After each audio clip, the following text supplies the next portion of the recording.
Hello guys, welcome back to my channel. It's a beautiful day here in Surrey, England. I've got the vest on, going to get these pale shoulders some colour, but I'm actually going to go on a bike ride today, and yeah, we're going to talk a bit more in a little while.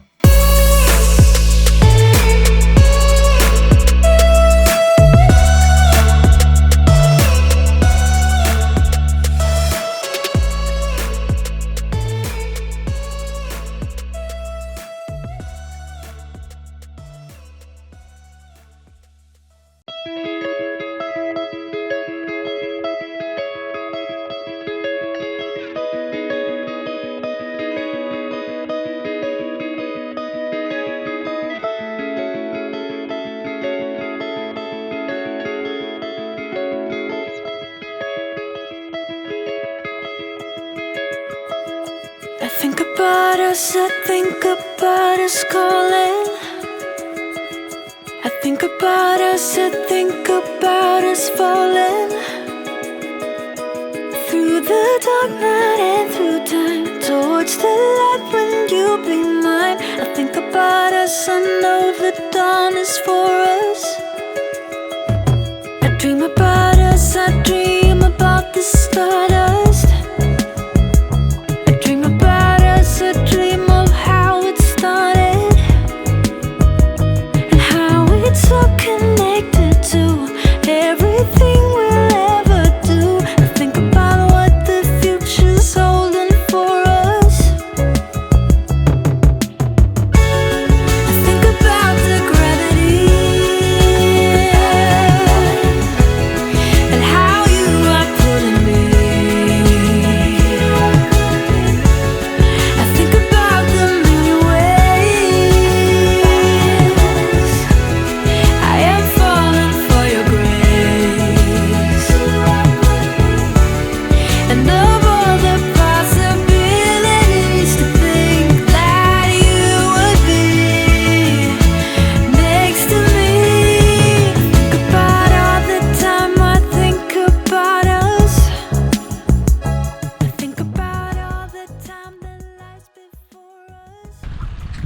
So here we are guys, on my nice ride. Just headed for some nice quiet country roads. Haven't got a specific route or anything, I'm just sort of seeing where I fancy going. Yeah, that's one of the beauties of being out on the bike. It's just being able to explore. So yeah, I've had this bike probably about 4 years now. You know, it's pretty basic road bike, but you know, I'm very lucky to have it. And yeah, last few summers, spring, summers, autumns, and I use it maybe once a week, twice a week maybe, but these last few weeks, yeah, I've been using it a lot more, getting really into it, and yeah, really enjoying it. So I've been watching a few cycling YouTube channels recently, it's been quite good. Shout out to Cameron Jeffers, that's a good channel. Yeah, he does a lot of vlogging on his bike, like a proper camera. Going a fair bit faster than I do. But yeah, he just goes around with no hands. So I've been practicing my bike skills. So I'm getting all right at no hands. Next up, the wheelie. It's basically turning back into a teenage boy. Never could do a wheelie actually on a bike. So yeah, I want to be one of those guys that you just see doing a wheelie down the road, because yeah, they're cool. Yeah, time will tell on that one. Anyway, hitting a bit of a big hill, I should probably change gear. All right.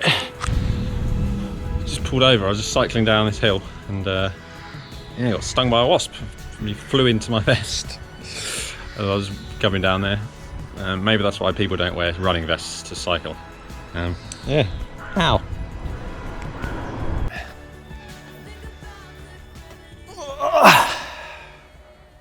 Well, it's quite bright, I'm gonna have to leave my sunglasses on, I'm afraid. Where do I start? Well, I just hope all you guys are well, and you know, you're getting through this time okay. And I just wanted an opportunity to just give my take on the situation. I appreciate some people are going through, you know, horrendous time. And you know, my thoughts go out to those people. But yeah, this is just my experience from the last few weeks. You know, many of you may know that I work for the ambulance service. I mean, I'm one of the lucky ones, or I think I'm one of the lucky ones anyway. who has a sort of flexible contract, so I can take big chunks of time off, and you know, sort of my hours are quite flexible.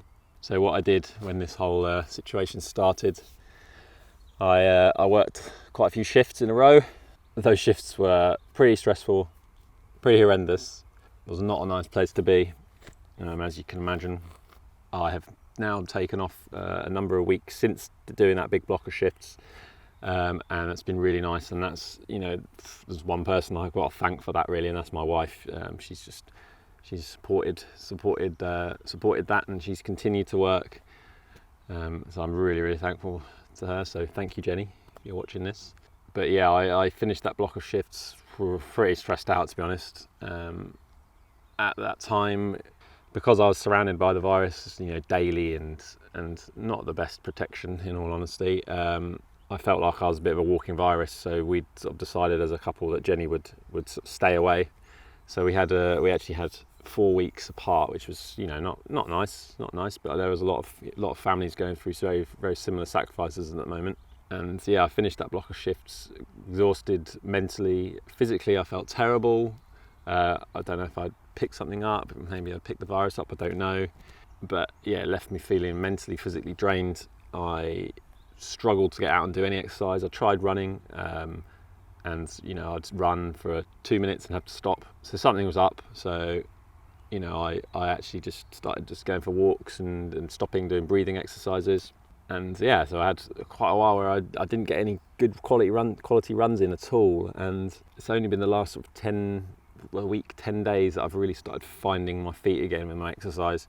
And I've got to thank my bike for that, really. Just started with a few sort of chilled out rides, and now I'm back doing some riding and doing some running, which is great. You know, I've definitely lost some running fitness, but it's really nice to get out and run. It's my birthday coming up soon as well, so I've got a new pair of trainers arriving, which is going to be pretty exciting.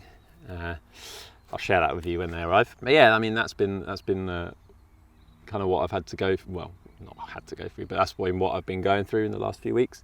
But yeah, I feel like I'm in a good place now. It took acceptance of the whole situation. That took some time. At first I was a bit obsessed with, you know, reading the news and looking at, trying to figure out, like, looking at the patterns of all the numbers of cases in different countries and going down that rabbit hole, which is a bad idea. So I've completely distanced myself from the media, just for my sake, really, just for, you know, for my mental health. And, you know, if you're still struggling with this whole thing, I recommend that if you can. You know, I think at this time it's really important to think back to the really nice memories that we've spent, you know, times that we've spent with our family and friends, and look forward to those times in the future, which aren't going to be far away now, I think, which is really awesome. How good is that going to be? That being said, what this whole time is going to reiterate, it's sort of cemented for me, is the fact of the importance of living in the present. The present is the only thing that is real, really. So, you know, you've got the past, that's just our memories of something that's existed, and the future is just our thoughts, our projections of what we think is going to happen. And, you know, if you're not careful, you start trying to solve potential problems, which is a really dangerous route to go down, because it's just wasted energy. That, and it just creates stress. I've been really working on just living in the moment and just enjoying these times. Some people are spending more time than they normally would with their family, which is great. People are spending more time outdoors, also great. So yeah, just keep living in the moment, guys. But yeah, that's mainly what I wanted to say, really. I don't want to ramble on too much. I feel like I could ramble on quite a bit. I just want to let you know as well that there will be more videos coming. I mean, to tie in with what I was saying, you know, how I lost sort of all my lost a bit of physical strength and my mental health dipped a bit. Along with that, my creative side completely just disappeared. Before this whole situation, I was coming up with video ideas and really enjoying the process of learning how to edit videos, and that kind of disappeared overnight, which was a real shame. But I feel like that's slowly burning again, and that's going to come back, and I'm looking forward to making some good videos in the future. I really appreciate your support. If you've got this far and you've enjoyed the video, do that thing, hit the like button, subscribe if you haven't, because we're nearly at 100 subscribers, which is really cool.